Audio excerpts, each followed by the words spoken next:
श्री पतंजलि महामुनये नमः। आपण प्रत्येक यमाचा विचार करताना असं पाहिलं की अणुव्रत आणि महाव्रत असे दोन स्तर असतात. साधकाने आचरायचे ते तो स्तर म्हणजे अणुव्रताचा आणि सिद्धाला प्राप्त असतो तो महाव्रताचा. तर हे महाव्रत म्हणजे नेमकं काय हे सांगताना आणि ते सांगताना अणुव्रत ध्वनित करणं अशा दोन हेतून सूत्रकार 31वे सूत्र प्रस्तुत करतात. जाती देश काल समय अनवच्छिन्ना सार्वभौमा महाव्रतम. ज्या वेळेला जाती देश काळ आणि समय म्हणजे प्रसंग यानं ही व्रत अनवच्छिन्न असतात, सीमित नसतात, ते सार्वभौम असं महाव्रत असतं. अर्थात पाचही व्रत किंवा पाचही यम अहिंसा सत्य असते ब्रह्मचर्य हे पाचही यम जातीशः अपरिच्छिन्न असतील म्हणजे तो प्राणी उपयोगी असो निरुपयोगी असो अपकारी असो उपकारी असो किंवा वनस्पती ही उपयोगी असो निरुपयोगी असो अपकारी असो उपकारी असो कशीही असो तर त्या ठिकाणी अहिंसेच्या व्रताला खंड पडत नाही, ती सीमित होत नाही. तसंच देशतः म्हणजे कोणत्याही स्थानात सर्व स्थानामध्ये कुठल्याही देशामध्ये कुठेही असो ते व्रत जर अपरिच्छिन्नपणे पाळलं गेलं तर ते देशतः पाळलं गेलं म्हणतात. तसंच कालतः अपरिच्छिन्न म्हणजे कोणत्याही काळामध्ये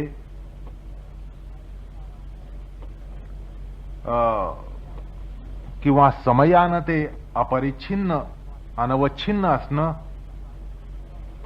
कसाही प्रसंग असो कुठलाही प्रसंग असो अशा निर्धारानं ज्यावेळेला व्रतपालन होतं किंवा तशा परिस्थितीत सुद्धा व्रतपालन होतं ते सार्वभौम महाव्रत असतं. म्हणजे सर्वावस्थेमध्ये ते पाळलं जात असतं. सर्वावस्थेमध्ये त्याचं पालन होऊन कोणत्याही कारण कुठल्याही अपवादानं त्यात भंग होत नाही, त्याला छिद्र पडत नाही. सार्वभौम या पदानं सार्वभौम म्हणजे सर्व भूमी. सर्व भूमी म्हणजे कुठल्या भूमी? जागृत स्वप्न अशा कुठल्याही काळी.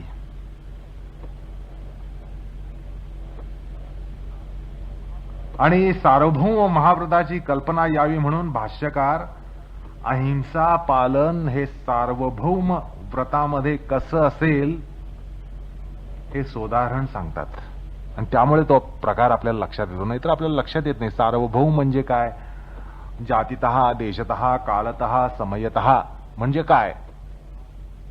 म्हणून भाष्यकार अहिंसेला उपलक्षून एक उदाहरण देतात किंवा अहिंसेच्या संदर्भात एक उदाहरण देतात. अहिंसा पालन हे जर सार्वभौम व्रतामध्ये असेल तर ते कसं असेल, ते जातीनं देशानं कालानं समयानं अनवच्छेदित असतं आणि ते सार्वभौम असं जे व्रत असतं ते महाव्रत असतं. आता जातीनं अवच्छेदित जे असतं ते अणुव्रत ठरतं.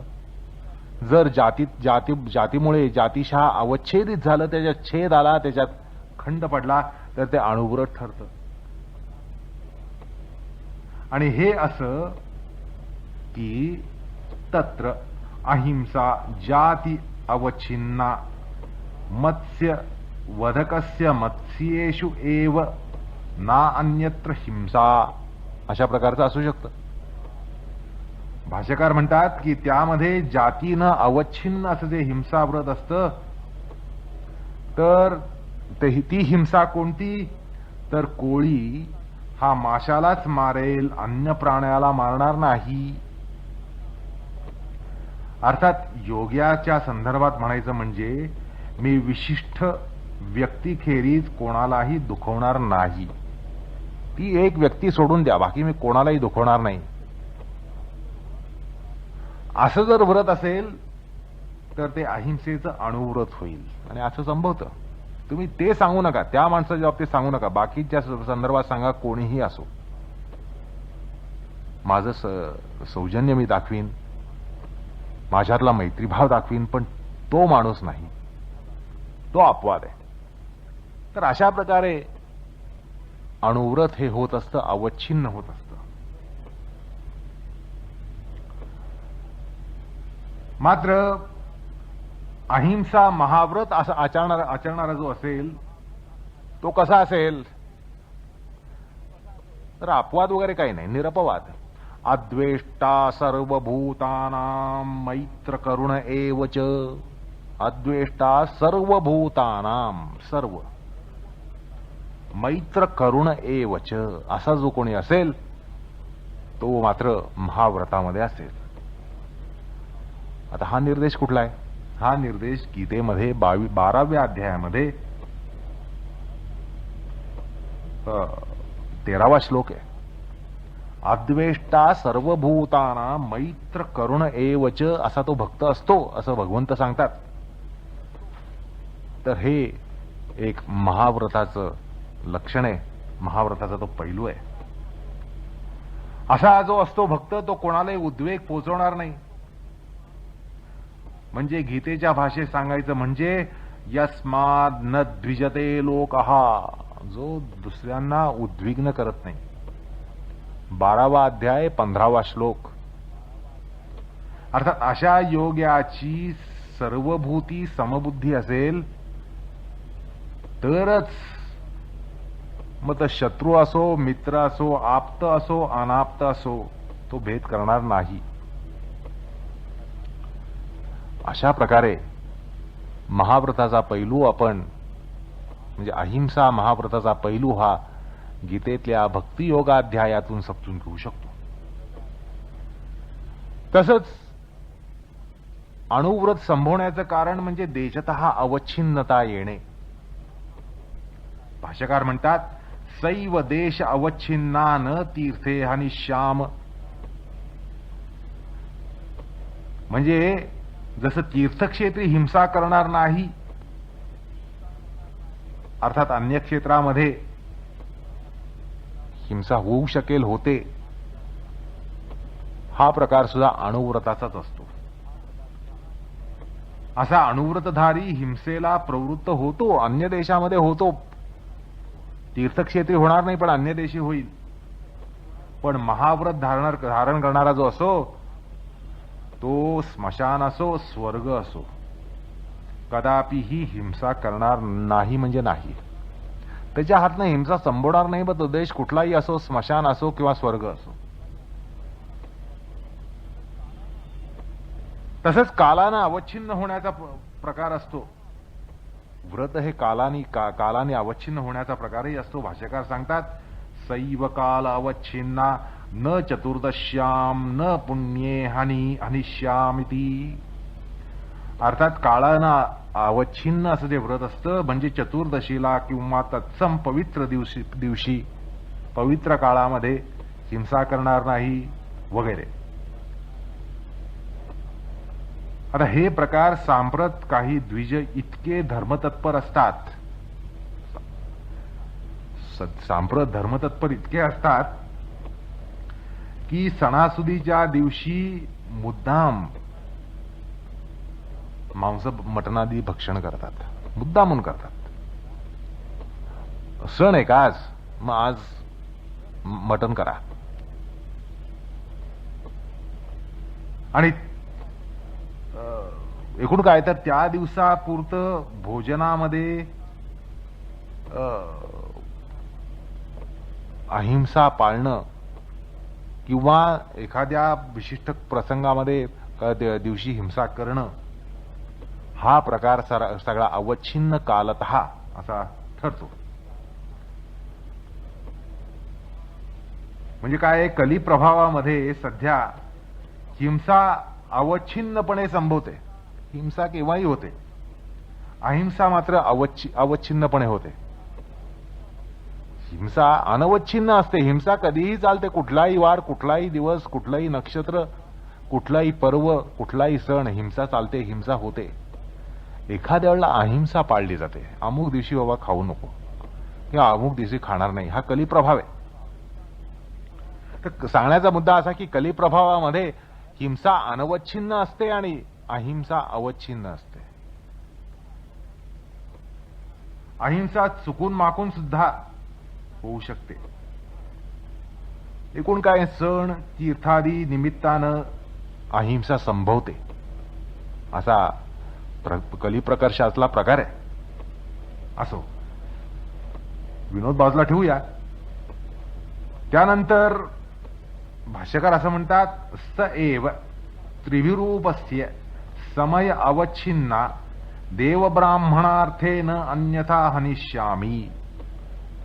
भाष्यकार म्हणतात की उपरोक्त जाती देश कालानं रहित म्हणजे त्या त्या निमित्तानं सुद्धा हिंसा न करता केवळ निमित्त प्राप्त देवब्राह्मणांसाठी मात्र हिंसा करीन, अन्यथा करणार नाही, असं जर व्रत असेल तर ते समयतः अवच्छिन्न असतं. म्हणजे आपण समयावरनं ठरवतो की बाबा हिंसा करायची की नाही. प्रसंग आला मग काय करणार, मग हिंसा घडली किंवा प्रसंगोपात आज कलिप्रकर्षामध्ये अहिंसा, विशिष्ट समयामध्ये बाबा अहिंसा करायची नाही, आज घरी श्राद्ध आहे, श्राद्ध असल्यामुळे आज हिंसा करायची नाही. असो, आता योगाच्या संदर्भामध्ये समयावच्छिन्न हिंसा म्हणजे प्रसंगी जीवावर येतं, जीवावर बेततं किंवा तसं बेतलं तर हात उगारीन किंवा मर्मावर कोणी घात केला तर 4 शिव्या हसडीन किंवा सांप्रतच्या प्रथेनुसार शिमग्याला शिव्या घालीन, अन्यथा कदापिही नाही, असं व्रत. आणि असं व्रत हे धर्मज्ञ असे क्षत्रिय पाळतात. म्हणून भाष्यकार एक उदाहरण देतात, क्षत्रियांचं उदाहरण देतात. यथा च क्षत्रियाणाम युद्ध एव हिंसा न अन्यत्र इति.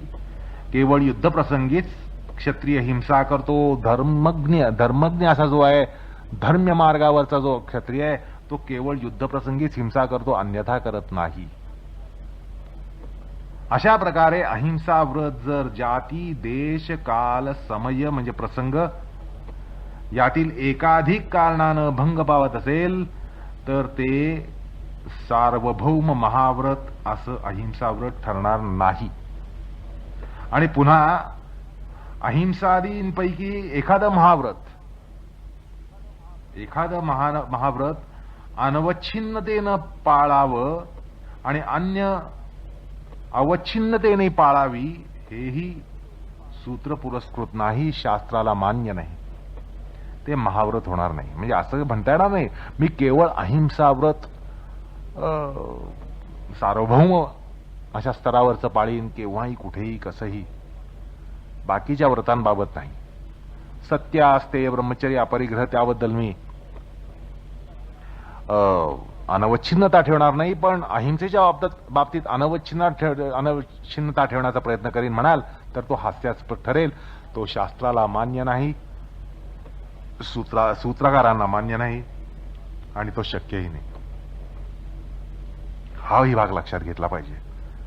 म्हणजे महाव्रत पाळलं तर सगळी पाचीच्या पाची यम पाळले गेले पाहिजेत. एकच पाळीन किंवा 2च पाळीन किंवा 3च पाळीन किंवा 4च पाळीन, बाकीची अवच्छिन्नतेनं पाळीन, बाकीची अणुव्रत आणि एक महाव्रत असा प्रकार संभवत नाही.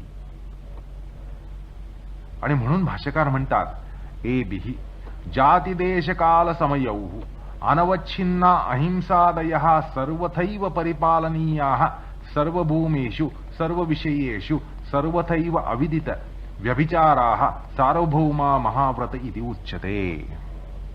म्हणजे जाती देश काल समय यांनी अनवच्छिन्न अहिंसादी सर्वांचं पालन केलं पाहिजे. कसं तर सर्व भूमीत सर्व विषयात सर्वथा परिपूर्णतेनं अन्यूनतेनं आणि अव्यभिचारितेनं करणं हे महाव्रत असतं, असा स्पष्ट निर्देश ते करतात. भाष्यकारांनी या ठिकाणी अव्यभिचारितेनं असं मुद्दाम म्हटलं, खरं अत्यंत कालोचित आहे. असं आहे, अहिंसा सत्यादींचं पालन किंवा त्या म्हणजे किंबहुना त्यांच्या पालनाचं सोंग हे अनेक वार तथाकथित नव्य समाजाकडून घेतलं जातं. म्हणजे सांप्रत आपण ज्यावेळेला व्रत म्हणतो त्यावेळेला ते व्रताचं सोंग असतं. आणि म्हणून ते अव्यभिचारित असं मुद्दाम म्हणतात, कारण यात व्यभिचार संभवतो, सामान्यतः संभवतो. आणि या अहिंसा महाव्रताची आता पार्श्वभूमी पाहून असं म्हणता येईल की सध्या अवच्छिन्न अहिंसा पाळली जाते. सध्या अवच्छिन्न अहिंसा पाळली जाते आणि अनवच्छिन्न हिंसा पाळली जाते. आता सत्यव्रताविषयी म्हणता येईल, जसं अहिंसा व्रत जाती देश काल समयानं अनवच्छेदित असतं आणि सार्वभौम महाव्रत ठरतं, तसं सत्यव्रताच्या संदर्भात आहे. म्हणजे कोणत्याही कारण असत्योच्चार या ठिकाणी खपवला जाणार नाही. कुठल्याही कारणानं कुठल्याही परिस्थितीत असत्योच्चार किंवा असत्य वर्तन हे खपवलं जाणार नाही. तसंच अस्तेयाचं आहे, तसंच ब्रह्मचर्याचं आहे, तसंच अपरिग्रहाचं आहे.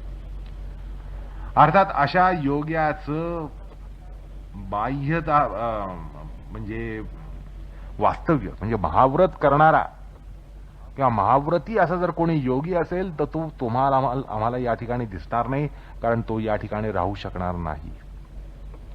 त्याचं वास्तव्य हे निर्मनुष्य अशा पर्वत गुफादी ठिकाणीच असणार. अर्थात अशा योग्याचं वास्तव्य या ठिकाणी असणार नाही. असा योगी, चालता बोलता योगी तुम्हाला दिसणार नाही, असं म्हणणं हे काही अतिशयोक्तीचं नाहीये. कारण इतक्या कठोर व्रताचरणाच्या मागे किंवा तो जो प्रकार आहे त्यासाठी जनसमुदाय हा किंवा त्याचा संपर्क हा चालू शकणार नाही, ही वास्तवता आहे. कटू वास्तवता असली तरी ती वास्तवता आहे. अशा प्रकारे महाव्रत हे सांगितलं जातं आणि या महाव्रतातून अहिंसादींची सिद्धी होते असं शास्त्रकार पुढे सांगणार आहेत. अर्थात महाव्रताचा निर्देश केला म्हटल्यानंतर त्यांनी अशा प्रकारे केलाय की त्याच्यातून ध्वनीत काय आहे तर अणुव्रत सुद्धा सांगितलं गेलंय. जे असं व्रत नसेल ते अणुव्रत असतं. तर साधकाला या महाव्रताच्या जोपासनेमागे लागणं हे काही शक्य नाहीये, अशक्य आहे, अवास्तविक आहे. हे आताच सांगितलं की असा योगी तुम्हाला चालता बोलता योगी दिसणार नाही. हा कुठेतरी पर्वत गुफा अशा निर्मनुष्य जागीच असणार, त्याची तुमची मुलाखत काही होणार नाही. पण असं आहे की त्यामुळे असं म्हणता कामा नये की एक तर महाव्रत पाळलं पाहिजे आणि ते जर जमत नसेल तर मग काय पाळण्याचं कारण नाही, असं नाहीये. महाव्रत जे नाही ते अणुव्रत असतं आणि अणुव्रत हे सगळ्यांनी पाळायला पाहिजे. धर्मीय वृत्तीच्या सगळ्यांनी पाळलं पाहिजे. योगसाधकांनी मोठ्या तत्परतेनं पाळलं पाहिजे. त्यांनी ही यमांची बंधनं ही जास्त घट्ट बांधून घेतली पाहिजे, स्वतःला बांधून घेतलं पाहिजे या बंधनातून, जेवढा सामान्य माणूस, सात्विक माणूस सुद्धा बांधून घेणार नाही, त्यापेक्षा जास्त योगसाधकाने आपल्याला ही बंधनं ठेवली पाहिजेत. अर्थात अणुव्रत हे असतं. मग हे अणुव्रत म्हणजे काय? तर आतापर्यंत प्रत्येक यमाच्या बाबतीत आपण विचार करताना पाहिलं की त्याला लागणारी मनोवृत्ती, त्याला लागणारं मनोविज्ञान, त्याला लागणारी जीवरासायनी, त्याला लागणारी संस्कृती, त्याला लागणारी अभिरुची, त्याला लागणारी संस्कृती, या सगळ्यांचं सर्जन व्हायला पाहिजे आणि त्याला अनुसरणारं असं व्रत हे स्वाभाविकतेनं पाळलं जाईल. योगसाधकांनी ही व्रत पाळताना पहिल्यांदी त्याला लागणारं सामर्थ्य हे प्राप्त केलं पाहिजे, सामर्थ्य सर्जन करायला पाहिजे आणि त्यानंतर ही व्रत पाळल्यानंतर ते सामर्थ्य आपोआपच वाढतं, कालांतराने वाढतं. वाढलं की पुन्हा व्रतांची गाठ जी आहे ती जास्त पक्की करायला पाहिजे.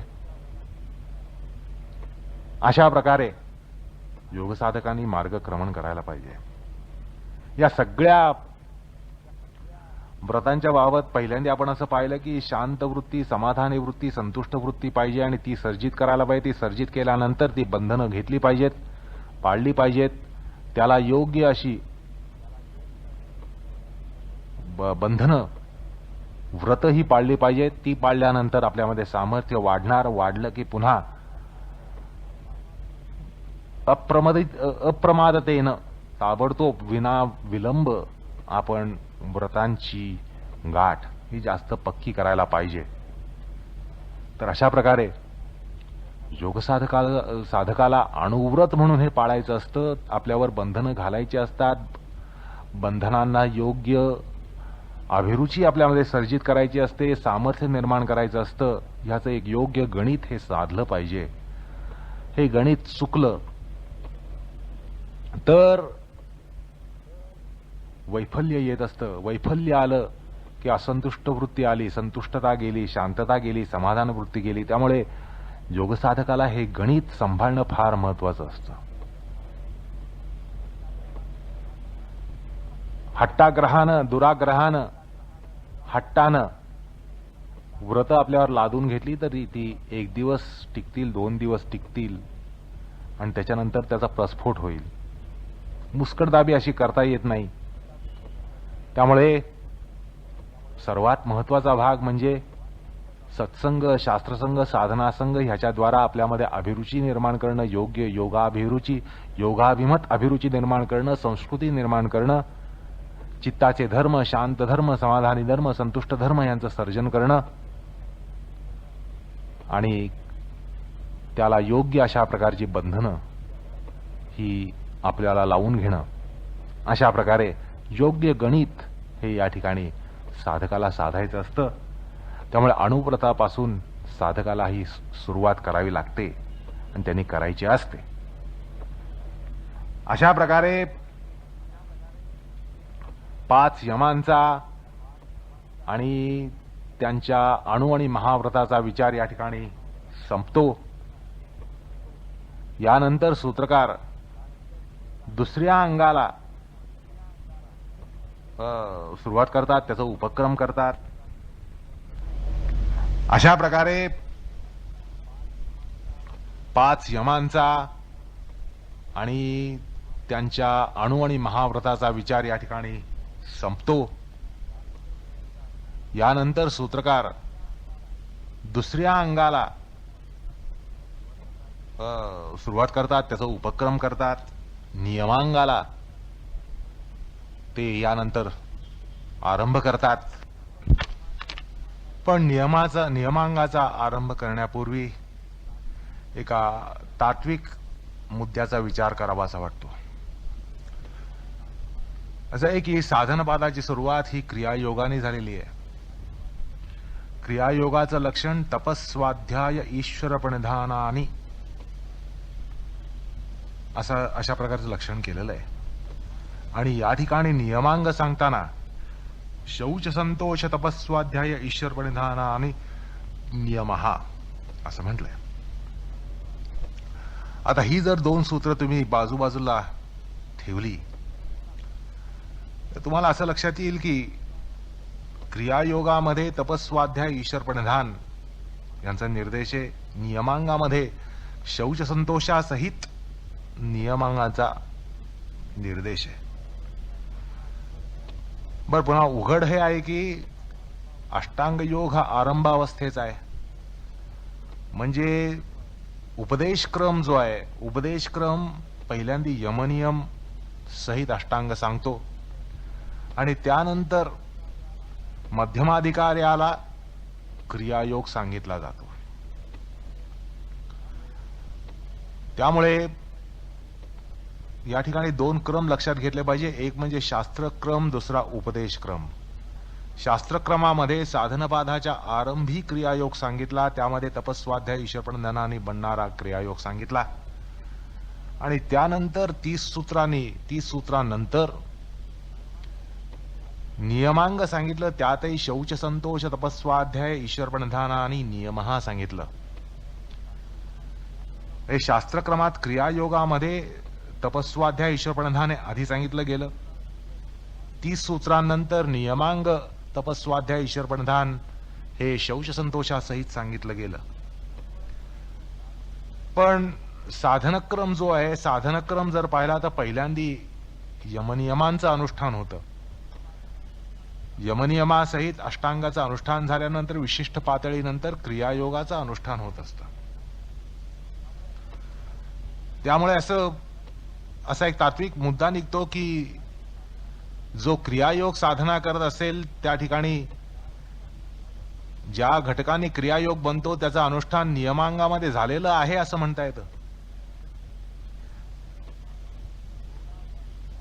किंबहुना क्रियायोगापेक्षा नियमांग जास्त व्यापक आहे, नियम जास्त व्यापक आहे तसं म्हणावं लागतं. कारण शौच संतोषासहित ती 3 अंग क्रियायोगाची या ठिकाणी आलेली आहेत. क्रियायोगामध्ये केवळ 3 घटक सांगितलेत आणि या ठिकाणी त्या 3 घटकांच्या सहित पुन्हा शौच संतोष असे अजून 2 सांगितलेत. म्हणजे नियम जास्त व्यापक आहेत, क्रियायोग हा कमी व्यापक आहे असं तात्विक पक्ष निर्माण होतो. कदाचित तुम्हाला स्मरण असेल की या पादारंभी हा विचार आपण केला तर पहिला तात्विक मुद्दा बाजूला करावा लागतो तो हा की क्रियायोग जरी सांगून झाला असला तरीही नियम हे सांगून झालेले नाहीयेत. शब्द तेच असले तरी संकल्पना वेगळ्या आहेत. क्रियायोगामधलं तप आणि नियमांग तप, क्रियायोगामधला स्वाध्याय आणि नियमांग स्वाध्याय, क्रियायोगामधलं ईश्वर प्रणिधान आणि नियमांग ईश्वर प्रणिधान या संकल्पनेमध्ये फरक आहे. शब्द तोच जरी असला तरी. त्यामुळे तात्विक मुद्दा तो बाजूला करावा लागतो की क्रियायोगामध्ये या नियमांगातल्या 3 घटकांचं कथन झालेलं आहे असं काही म्हणता येत नाही. अर्थात मुद्दा असा की शब्दशः पुनरावृत्ती असली तरी संकल्पनेची पुनरावृत्ती नाहीये. या ठिकाणची संकल्पना वेगळी आहे. आलं का लक्षात? संकल्पनेची पुनरावृत्ती या ठिकाणी नाहीये असं या ठिकाणी अभ्यासकांनी लक्षात घेतलं पाहिजे. असं का म्हणाल तर सूत्रकारांनी, शास्त्रकारांनीच प्रयोजन भेद दाखवून दिलेला आहे. क्रियायोगामध्ये तपस्वाध्याय ईश्वर प्रणिधानाच्या संघटित साधनेने जे काय होतं ते ते फळ जे आहे ते फळ एक विशिष्ट फळ आहे आणि नियमातल्या 3 घटकांचं फळ वेगळं आहे. स्पष्ट सांगायचं म्हणजे क्रियायोगामध्ये 3 घटक संघटितपणे, एकत्रितपणे, संयुक्तिकपणे साधनान्वित असतात. त्या ठिकाणी तपाचं साधन, स्वाध्यायाचं साधन, ईश्वर प्रणिधानाचं साधन असं वेगवेगळं नसतं. पिंडीकृत अशी ती साधना असते. क्रियायोग, तपस्वाध्याय ईश्वर प्रणिधान आणि क्रियायोग हा असं म्हणताना त्या ठिकाणी सूत्रकार 3ची संघटितपणे साधना सांगितलेली आहे.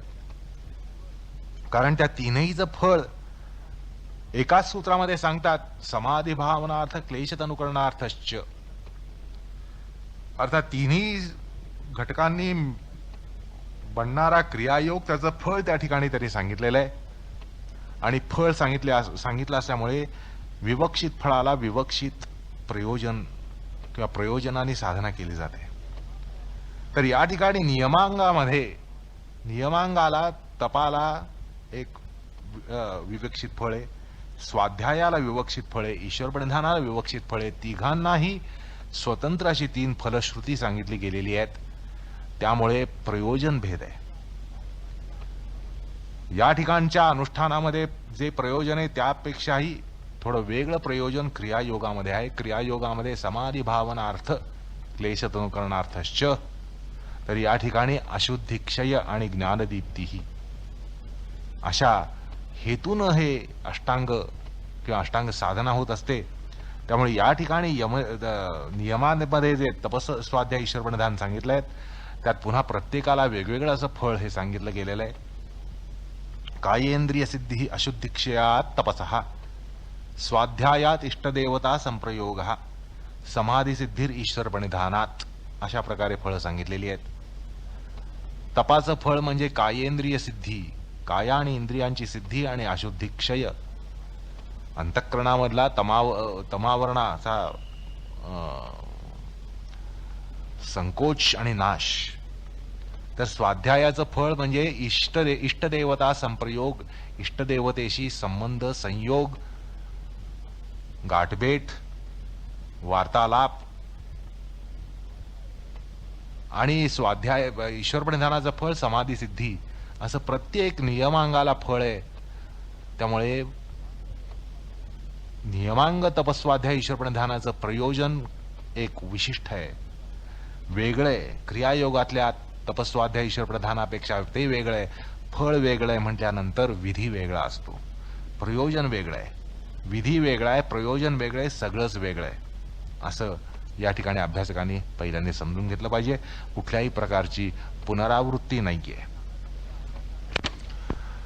अर्थात सांगण्याचा मुद्दा असा की नियमाचा अभ्यास करताना, विचार करताना, शौच संतोषाचा विचार केल्यानंतर तपाचा विचार करताना किंवा स्वाध्यायाचा किंवा ईश्वर प्रणिधानाचा विचार करताना असा ग्रह ठेवणं अनुचित आणि अयोग्य ठरेल की ह्याचा विचार आपण केलेला आहे.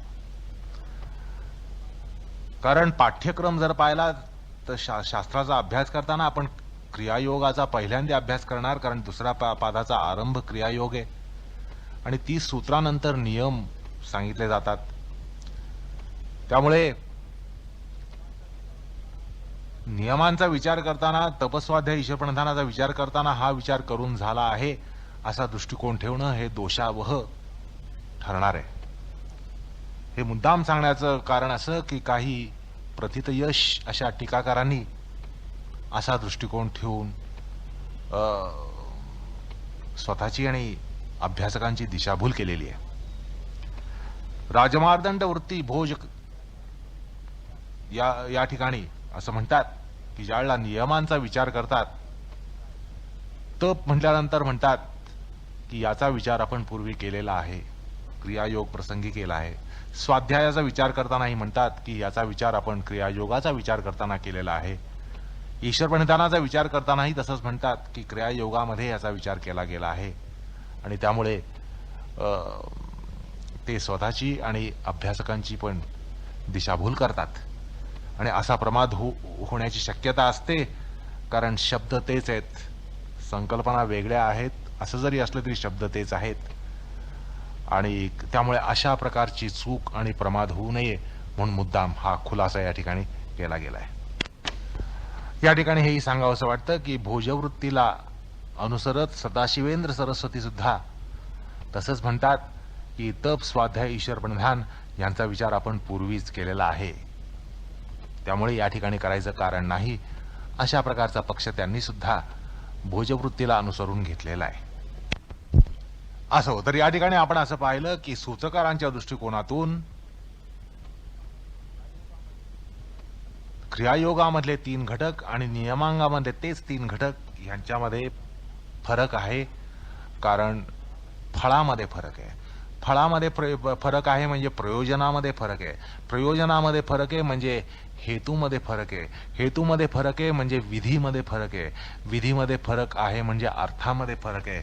त्यामुळे त्या शब्दांचे अर्थ हे बदलत जातात असं आपल्याला स्पष्ट दिसतं, सूत्रकारांच्या एकूण कथनावरनं स्पष्ट दिसतं. आता सूत्रकारांनी हा जो फरक दाखवलाय तसाच व्यासांनी सुद्धा फरक दाखवलाय. व्यासभाष्यामध्ये जर तुम्ही क्रियायोग प्रकरण जर पाहिलं तर क्रियायोग प्रकरणामध्ये ते तपाच्या विषयी काय सांगतात बघा. आपण त्यांचं तपविषयक क्रियायोगातलं भाष्य आणि त्याच्या बाजूला नियमांग तपाचं भाष्य ठेवूया म्हणजे आपल्याला त्यातला फरक हा लक्षात येईल. अर्थात भाष्यकारांना सुद्धा हा फरक अनुस्यूत आहे हे स्पष्ट होईल. क्रियायोग प्रकरणामध्ये तपाच्या संदर्भात ते म्हणतात अनादि कर्म क्लेश वासना चित्रा प्रत्युपस्थित विषयजालाच अशुद्धी न अंतरेण तपः संभेदम आपद्यते इति तपस उपादानम आणि तच्च चित्त प्रसादनम अबाधमानम अनेन आसेव्यम इति मन्यते असं भाष्य आहे. ते म्हणतात की अनादि क्लेश वासनांनी भरलेली विषयजाल उपस्थित करणारी रजतमोमयी अशुद्धी तपसाशिवाय अंतरत नाहीशी होत नाही आणि म्हणून या ठिकाणी तपसाचं ग्रहण किंवा उपवादन केलेलं आहे. आता हे तप कसं असावं तर त्या तपसाचं सेवन चित्ताची प्रसन्नता अबाधित राहील अशा स्थितीपर्यंत निरंतरपणे करावं असं ते तपाच्या बाबत क्रियायोगामध्ये म्हणतात. त्यानंतर अष्टांग योगामध्ये ज्यावेळी ते नियम सांगतात किंवा नियमावरचं जे भाष्य करतात त्या ठिकाणी ते असं म्हणतात की तपो द्वंद्व सहनम द्वंद्वाश्च जिगत्सा पिपासे शीतोष्णे स्थानासने काष्ठमौनाकार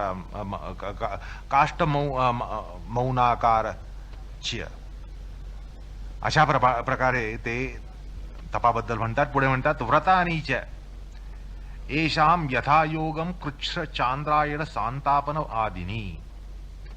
अशा प्रकारे तपाचा निर्देश करताना ते म्हणतात की तप म्हणजे द्वंद्व साहन्य आणि पुन्हा ते तप कृच्छ चांद्रायण सांतपन अशा स्वरूपानं साधत असतं असं ते तपाच्या बाबत भाष्य करताना फरक दाखवून देतात. त्यानंतर क्रियायोगामध्ये स्वाध्यायाच्या संदर्भात ते असं म्हणतात की स्वाध्याय प्रणवादी पवित्राणाम जपो मोक्षशास्त्राध्ययन वा. स्वाध्याय प्रणवादी पवित्राणाम जप हा स्वाध्याय म्हणजे प्रणवादी पवित्र मंत्रांचा जप किंवा मोक्षशास्त्रांचं अध्ययन. आणि नियमांगामध्ये ते तसंच त्याच अर्थानं म्हणतात स्वाध्याय मोक्षशास्त्राणाम अध्ययनम प्रणव जपो वा. तर बरोबर बघता तुम्हाला वाटेल की फरक काहीच नाही, पण फरक या ठिकाणी दिसायला बारीक पण तात्पर्याने मोठा असा आहे. कारण नियमांगामध्ये केवळ ते प्रणव जपो वा असं म्हणतात आणि क्रियायोग प्रसंगामध्ये प्रणवादी पवित्राणाम जप हा असं म्हणतात. पवित्र हा शब्द त्या ठिकाणी त्यांनी जास्त घातलेला आहे. तो का हा विचार आपण क्रियायोगाच्या प्रसंगात केलाय त्यामुळे त्याची पुनरुक्ती टाळतो. आणि ईश्वर प्रणिधानाच्या बद्दल काय म्हटलंय तर ईश्वर प्रणिधानाच्या संदर्भात ईश्वर प्रणिधानम सर्व क्रियाणाम परम गुरुवार्पणम तत्फलम संन्यासो वा असं भाष्य केलंय. तर क्रियायोगाच्या तुलनेनं नियमांगामध्ये ईश्वर प्रणिधानम तस्मिन परम गुरव सर्व कर्मार्पणम या ठिकाणी केवळ सर्व कर्मार्पण सांगितलंय आणि त्या ठिकाणी तत्फलम संन्यासो वा असंही म्हटलेलं आहे. तर असे काही भेद त्या ठिकाणी आलेले आहेत. अर्थात महत्वाची गोष्ट म्हणजे सूत्रकारांनी हा भेद स्पष्ट केलेला आहे. त्यामुळे नियमांग तपस्वाध्याय ईश्वरपण ध्यान आणि क्रियायोगांग अंतर्गत तपस्वाध्याय ईश्वरपण ध्यान त्रयी यामध्ये निश्चितच फरक आहे, हे या ठिकाणी अभ्यासकांनी लक्षात घेतलं पाहिजे. पण स्वाध्याय आणि ईश्वरपण ध्यान या दोन घटकामधला भेद हा आपण विवरण केल्यानंतर तुम्हाला लक्षात येईल. क्रियायोगामध्ये आपण त्याचं विवरण केलंच आहे, नियमांगामध्ये विवरण केल्यानंतर तुम्हाला भेद लक्षात येईल. पण जिज्ञासा असेल म्हणून या ठिकाणी सांगतो की मोक्षशास्त्रांचं अध्ययन म्हणून जो भाग आहे तो क्रियायोगामध्ये एका स्तराचा असतो, नियमांगामध्ये वेगळ्या स्तराचा असतो. तुम्ही आम्ही अध्ययन करायचं असतं, या शास्त्रांचं वाचन करायचं असतं, आणि म्हणजे गीता, ज्ञानेश्वरी, उपनिषद ही वाचायची असतात, त्यांचा अर्थ समजून घ्यायचा असतो. अशा प्रकारे आपण म्हणजे ज्या प्रकारे आपण गीतेचा अभ्यास करतो तो प्रकार या ठिकाणी स्वाध्यायामध्ये सांगितला आहे. पण आपण जसा गीतेचा अभ्यास करतो तसंच ज्ञानेश्वर, संत ज्ञानेश्वर, शंकर रामानुज प्रभृती आचार्य या आचार्यांनी सुद्धा केलं. पण त्याचा अर्थ असा नव्हता की त्यांना गीता माहिती नव्हती आणि म्हणून त्यांनी अभ्यास केला. त्यांनी सुद्धा गीतेवर चिंतन केलं, मनन केलं, आणि आपणही गीतेचा अभ्यास करून त्याच्यावर काय चिंतन मनन करतो. पण संत प्रभृती, आचार्य प्रभृती हे ज्या वेळेला स्वाध्याय करतात, गीतेवर विचार करतात, तो वेगळा असतो, आपण करतो तो वेगळा असतो. हा भेद असा की आपण जे करतो ते भगवद्गीता समजण्यासाठी आपण त्याच्यावर विचार करतो की काय सांगितलं असेल. म्हणजे आपल्याला अर्थनिर्णय करायचा असतो, अर्थनिर्णय करण्यापूर्वीचा आपला विचार असतो. जसं गणित सोडवायला आपण बसतो, गणित सोडवताना विचार करतो कसं सोडवायला पाहिजे, काय करायला पाहिजे. गणित सुटण्यापूर्वी आपण विचार करत असतो. तसा या ठिकाणी आपण गीता, उपनिषद, अध्यात्म ग्रंथ, अध्यात्मशास्त्र यांचा जो अभ्यास करतो तो अर्थ समजून घेण्यासाठी करत असतो. विचार होतो तो अर्थ समजून घेण्यासाठी. पण संत ज्ञानेश्वर प्रभृती, शंकर रामानुज आचार्य प्रभृती हे विचार करतात गीतेवर. त्यांनी पण विचार केला, पण तो कसा अर्थनिर्णयोत्तर केला, त्यांनी अर्थनिर्णयोत्तर केला. अशा प्रकारे मनन चिंतन या संकल्पनेमधला जो फरक येतो या ठिकाणी स्पष्ट होतो. तर तशा प्रकारे त्यांचा स्वाध्यायाचा प्रकार, मोक्षशास्त्र अध्ययनाचा प्रकार हा वेगळा होता. ईश्वरप्रणिधानाच्या संदर्भात तुम्ही आम्ही साधक ज्यावेळेला ईश्वरप्रणिधान करणार त्यावेळेला भगवंताची पूजा अर्चा, जप, नित्यविधीतला जप आणि एक सहस्रनाम जप वगैरे करणार आपण, अशा प्रकारे आपण करत असतो. तर आहे अशा प्रकारे आपलं ईश्वरप्रणिधान चालू असतं. सर्व अंगासहित ते करतच असतो आपण. पण भक्त जो असतो, नारद, विभीषण, प्रल्हाद, नारद, पराशर हे जे भक्त होऊन गेले, प्रल्हाद, नारद, पराशर, पुंडरीक, व्यास, अंबरीश, शुक, शौनक, भीष्म, दाल्भ्य, रुक्मांगदा, अर्जुन, वसिष्ठ, ज्ञानेश्वर, तुकाराम, चैतन्य महाप्रभू, मीराबाई यांचं ईश्वरप्रणिधान हे वेगळ्या स्तरावरचं होतं, भावनिक स्तरावरचं होतं. तर तसं ईश्वरप्रणिधानामध्ये सुद्धा फरक पडतो, कारण तो उच्चाधिकारी, उत्तमाधिकारी, मध्यमाधिकारी हा आपल्यापेक्षा उच्च असतो. क्रियायोगामधला अधिकारी मध्यमाधिकारी आहे, तो उच्च आहे. आणि आपण अष्टांग योगाचे अभ्यासक हे निम्न स्तरावर असतो. त्यामुळे त्या ठिकाणी ईश्वरप्रणिधानामध्ये सुद्धा फरक हा पडत असतो. तर मुद्दा असा आहे की एकूण या ठिकाणी नियमांगाचा विचार करताना आपल्याला स्वतंत्रपणे या सगळ्यांचा विचार करायला पाहिजे. आणि क्रियायोगामध्ये या घटकांचा विचार झाला आहे अशा प्रकारची भूमिका ठेवणं हे योग्य नाहीये. तर अशा प्रकारची एक प्रस्तावना देऊन आता आपण नियमांगाकडे वळूया, नियम समजून घेऊया. अर्थात नियम हे जसे यम 5 आहेत तसे नियम 5 आहेत. शौच संतोष तप स्वाध्याय ईश्वरपणे ध्यान अशा प्रकारे 5 नियम हे पुढल्या सूत्रामध्ये सूत्रकार सांगणार आहेत. अर्थात पुढल्या सूत्राचा विचार आपण पुढल्या प्रसंगात करूया. कृष्णार्पणमस्तु.